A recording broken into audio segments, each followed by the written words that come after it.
paz do Senhor Jesus esteja sobre cada vida e em cada coração. A mensagem de hoje, que tem como título Paulo e Silas em Filipos, nos levará a uma profunda reflexão sobre os frutos que nós podemos colher quando agimos em obediência à palavra de Deus.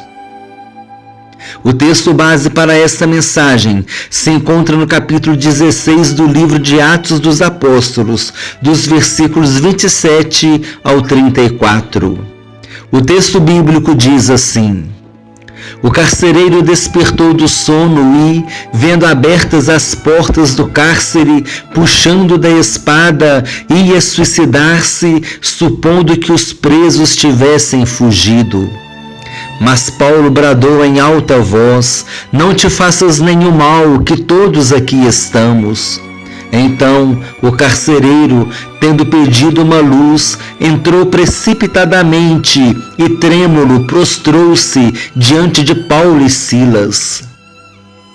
Depois, trazendo-os para fora, disse: Senhores, que devo fazer para que seja salvo?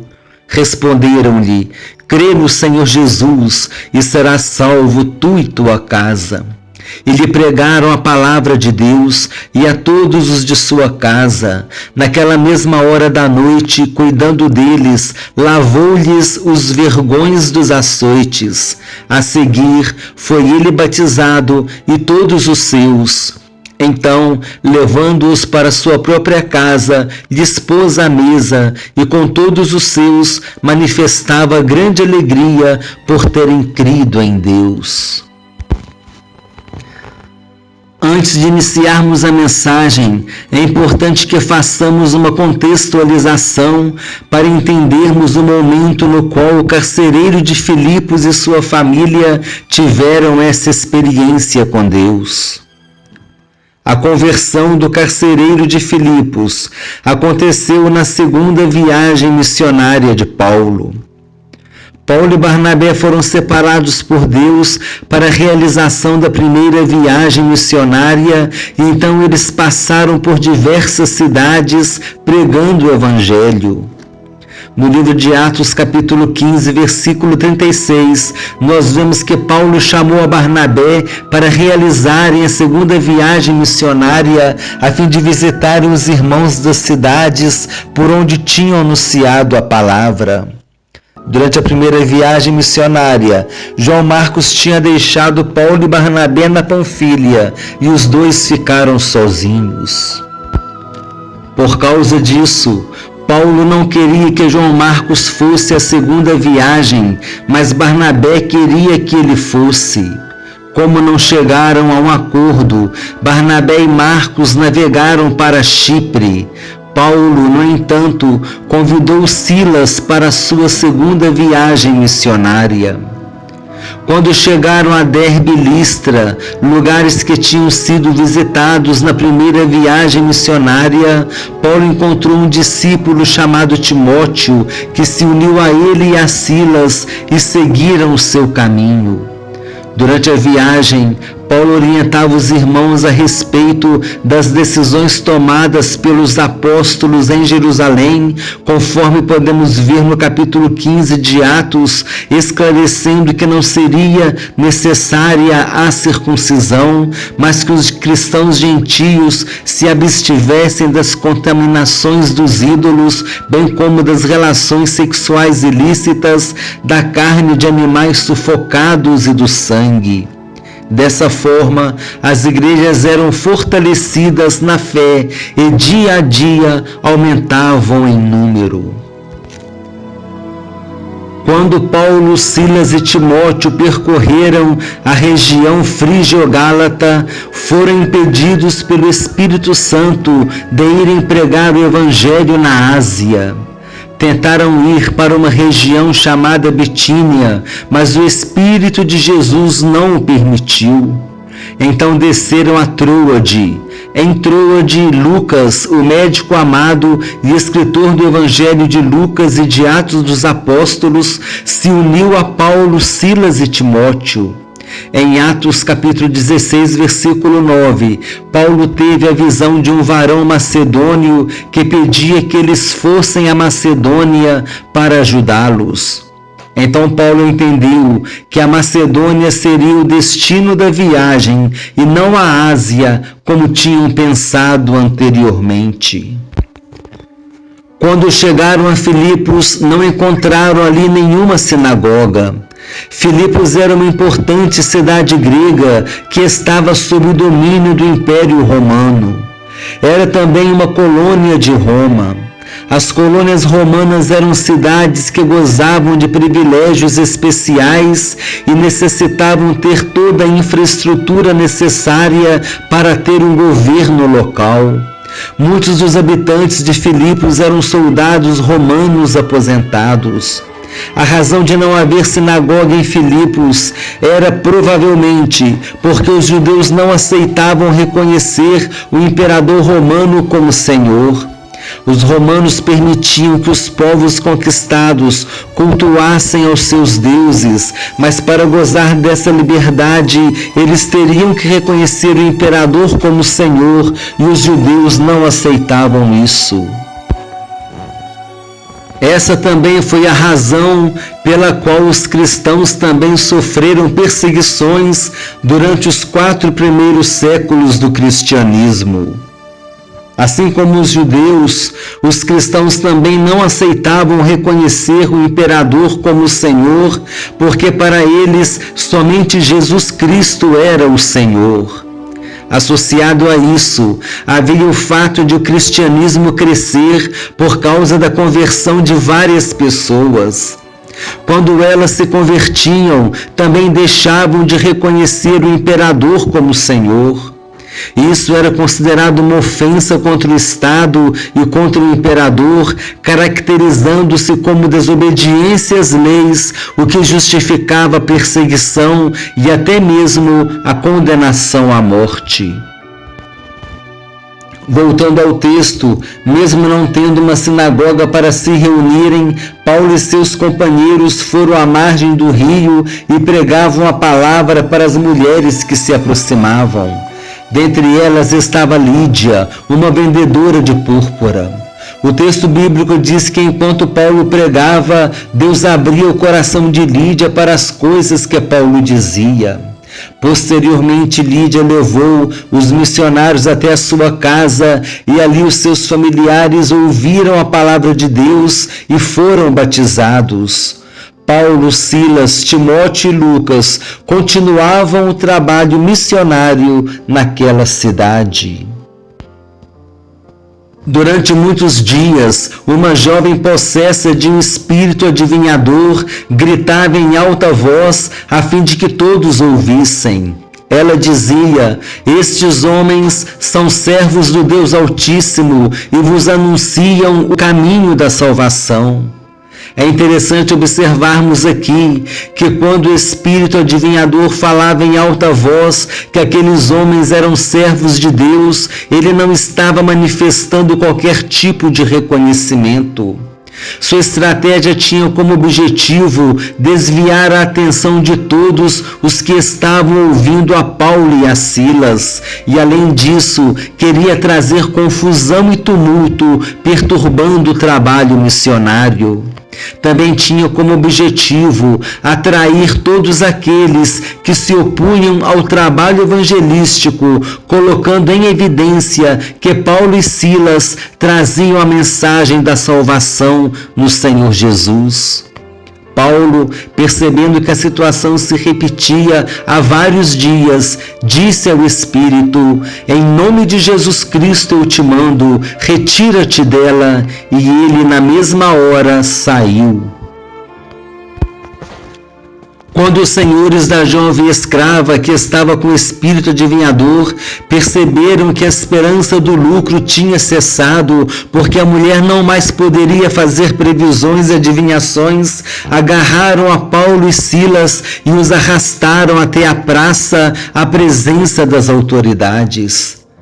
Os senhores levaram Paulo e Silas aos pretores, que eram os juízes, e disseram que eles perturbavam a cidade, propagando costumes que não poderiam receber nem praticar, porque eram romanos.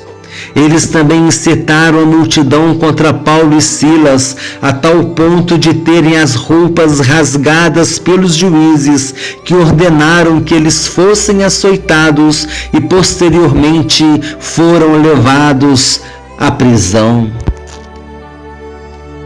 Na prisão, Paulo e Silas, por volta da meia-noite, estavam orando e louvando a Deus, e todos os outros presos os escutavam.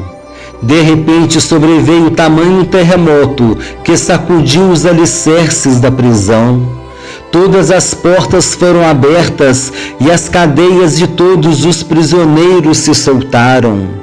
O carcereiro, pensando que os prisioneiros tivessem fugido, ia se matar, quando Paulo o impediu de fazê-lo, dizendo que todos estavam ali.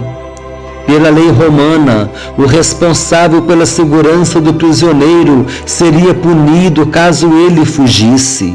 Sabendo o que o esperava, nada restava ao carcereiro senão se matar. Paulo, como cidadão romano, conhecia a lei e rapidamente tratou de avisá-lo que todos estavam ali e que ninguém tinha fugido. O carcereiro, aproximando-se, pergunta-lhes: Senhores, o que devo fazer para que seja salvo? Paulo e Silas responderam: Crê no Senhor Jesus e serás salvo, tu e tua casa. Depois dessas coisas, o carcereiro cuidou das feridas de Paulo e Silas e os levou até a sua casa, onde todos ouviram a palavra de Deus e foram batizados. Depois disso, manifestaram grande alegria, porque tinham crido em Deus. Faremos agora um breve resgate da mensagem. Paulo chamou a Barnabé para ir com ele em sua segunda viagem missionária. Por causa de um desentendimento a respeito de João Marcos, Barnabé não foi com Paulo. O seu companheiro nessa viagem foi Silas. Posteriormente, Timóteo se uniu a eles. O Espírito Santo impediu que eles fossem pregar o Evangelho na Ásia. Paulo teve a visão de um homem macedônio e entendeu que deveria ir à Macedônia pregar o Evangelho. Então se dirigiram a Troade, onde Lucas se juntou a eles. Chegaram à cidade de Filipos, onde pregaram à beira de um rio para as mulheres que ali se chegavam. Lídia, uma mulher temente a Deus, se converteu e com sua família foi batizada. Paulo continuou o trabalho missionário e, após vários dias sendo incomodado por uma jovem possessa de um espírito adivinhador, expulsou o espírito dela. Por causa disso, ele e Silas foram açoitados em praça pública e presos. Na prisão, por volta da meia-noite, oravam e louvavam, sendo observados pelos companheiros da prisão. De repente veio um terremoto que libertou a todos, mas ninguém fugiu. Paulo impediu o carcereiro de se matar. Paulo e Silas pregaram a palavra para o carcereiro e para todos os de sua casa, e eles foram batizados naquela mesma noite, manifestando grande alegria porque tinham crido em Deus. Essa mensagem nos permite extrair diversas aplicações para as nossas vidas. A primeira aplicação diz respeito ao fato de Paulo e seus companheiros terem obedecido à voz de Deus. Eles tinham feito um plano de pregar o Evangelho na Ásia, mas os planos de Deus eram outros. Eles deviam descer a Macedônia. Nessa região, Paulo e seus companheiros alcançaram diversas vidas. Lídia e sua família, que foram batizadas, a jovem adivinhadora que ficou liberta daquele demônio, os companheiros da prisão que ouviram Paulo e Silas orar e cantar, o carcereiro e sua família que se alegraram por terem crido em Deus. A passagem por Filipos foi tão frutífera, a tal ponto de uma igreja ter sido fundada nessa cidade. Posteriormente, no capítulo 17, ainda na Macedônia e região da Grécia, Paulo foi a Tessalônica, Bereia e Atenas, pregando o Evangelho, e muitas vidas se converteram até chegar à cidade de Corinto, no capítulo 18 de Atos, onde Paulo ficou 1 ano e 6 meses e ali fundou a igreja de Corinto. É importante observarmos que grande obra Deus fez por meio de Paulo e seus companheiros, porque eles obedeceram à sua voz. Da mesma forma, Deus também vai nos usar grandemente se nos apresentarmos diante dele com submissão, dependência e obediência, cumprindo o que ele nos ordenar. O que Deus tem te ordenado a fazer em sua vida? Você tem sido obediente à visão celestial que Deus te deu? Cumpra cabalmente o teu ministério, seja fiel a Deus e você verá as grandes coisas que Ele fará por você e por seu intermédio. A segunda aplicação para as nossas vidas está no fato de Paulo não ter desistido diante da dificuldade de não ter onde pregar. Por todas as cidades por onde Paulo passava, ele se dirigia às sinagogas a fim de pregar. Mas em Filipos não havia sinagoga. Então Paulo e Silas se dirigiram à beira de um rio para se dedicarem à oração, e ali várias mulheres se aproximaram para ouvir o Evangelho. Esse exemplo é importante para nós. Ainda que tenhamos algum tipo de dificuldade para pregar o Evangelho, devemos dar continuidade à obra para a qual Deus tem nos chamado. Não podemos permitir que qualquer tipo de dificuldade interrompa a obra de Deus em nossas vidas, porque sabemos que o trabalho feito no Senhor não é vão. A terceira aplicação para as nossas vidas está no fato da necessidade de nós nos lançarmos na obra de Deus com confiança, assim como Paulo e seus companheiros fizeram. Em Marcos capítulo 16, versículo 20, a Bíblia nos diz que os discípulos saíram por toda parte para pregar o Evangelho e que o Senhor cooperava com eles, confirmando-lhes a palavra por meio dos sinais que os seguiam. O mesmo aconteceu com Paulo e seus companheiros durante a sua viagem. E o mesmo Jesus que estava com eles também está conosco. Devemos nos lançar ao serviço do Senhor, crendo que Deus cooperará conosco e seremos bem-sucedidos. Deus disse que sua palavra não voltará vazia, e é confiante nessa promessa que devemos nos dedicar à obra do Senhor.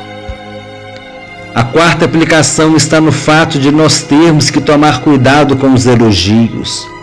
Aquele espírito adivinhador divulgava para todos que Paulo e Silas eram homens de Deus. Mas por trás daquelas palavras, que podem até ter um cunho de louvor e elogio, havia a intenção de colocá-los em evidência, chamando a atenção daqueles que se opunham à pregação do Evangelho, desviar a atenção dos ouvintes, provocar agitação e tumulto. Precisamos tomar cuidado com os elogios, tendo sempre em mente que somos apenas instrumentos na mão de Deus e que toda a glória pertence a Ele.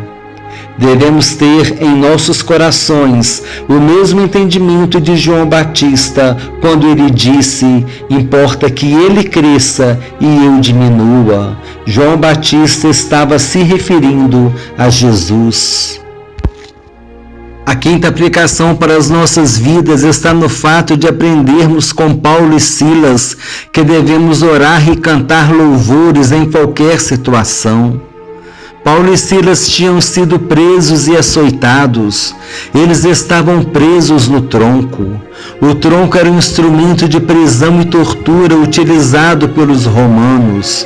Era formado por uma armação de madeira que tinha diversos buracos em sequência, nos quais os prisioneiros colocavam seus pés. Assim o preso ficava com as pernas abertas e em posição que provocava dores. E diante dessa situação, eles louvavam e oravam a Deus. E a quinta aplicação é esta: a prisão e o tronco representam momentos difíceis que vêm sobre as nossas vidas. E muitas vezes, em vez de louvarmos e adorarmos a Deus nesses momentos difíceis, como fizeram Paulo e Silas, nós nos desesperamos e começamos a murmurar, a praguejar, a reclamar, expressando-nos com palavras duras e que entristecem ao Espírito Santo. Precisamos entender que Deus tem o controle da situação e que nada acontecerá sem a sua permissão. Quando murmuramos e reclamamos diante de uma situação difícil ou diante de algum problema, demonstramos que não estamos confiando totalmente no Senhor. Precisamos ter em mente que o diabo tem grande prazer quando ele nos vê murmurando ou reclamando em momentos difíceis. A nós nos cabe que peçamos a Deus um coração que seja totalmente dele, um coração íntegro e que faça o que é correto na sua presença. Precisamos ser homens e mulheres que tenham um coração que seja totalmente do Senhor. Quando estivermos em um momento de tribulação, angústia, aflição ou preocupação, lembremos-nos de Paulo e Silas na prisão, louvando a Deus e sigamos os seus exemplos. Certamente Deus se agradará de nós, e assim como respondeu a Paulo e Silas, também nos responderá e virá em nosso socorro. A sexta aplicação para as nossas vidas está relacionada ao testemunho cristão. Quando Paulo e Silas estavam na prisão, machucados e presos no tronco, eles deram um grande testemunho cristão, pois enquanto louvavam e oravam, os companheiros de prisão escutavam. E certamente isso impactou os seus corações. Tanto é que depois do terremoto, nenhum deles teve a coragem de fugir. Tudo isso aconteceu por causa da força do testemunho que eles deram diante daquela situação. Precisamos entender que, quando a situação difícil vier em nossas vidas, teremos uma grande oportunidade para dar testemunho cristão da nossa confiança em Deus. Sabemos que não será fácil, mas sabemos que é possível, porque nós temos a consciência de que em Deus nós encontraremos a solução para todos os problemas de nossas vidas. A sétima aplicação está no fato de o carcereiro reconhecer que Paulo e Silas eram homens de Deus. Depois do terremoto, ele se prostrou diante de Paulo e Silas, possivelmente em sinal de agradecimento, porque eles não tinham fugido. Então ele lhes perguntou o que deveria fazer para ser salvo. Essa é uma importante lição para nós. Quantas pessoas se aproximam de nós sabendo que somos cristãos? O que será que elas têm visto em nós? Será que elas têm visto em nós que somos homens e mulheres de Deus, pessoas íntegras e que procuram viver o Evangelho de Jesus Cristo? Será que estamos sendo sal da terra e luz do mundo? Precisamos entender que pesa sobre nós a responsabilidade de dar um bom testemunho diante dos homens. Caso contrário, seremos como o sal que perdeu o sabor, para nada mais servirá senão para ser lançado fora e pisado pelos homens. O sal lançado fora e pisado pelos homens representa aquele cristão que está longe da presença do Senhor e sempre é alvo de afrontas, zombarias e quaisquer outras atitudes que tenham como objetivo deixá-lo envergonhado. É necessário que nós consideremos a importância do nosso testemunho.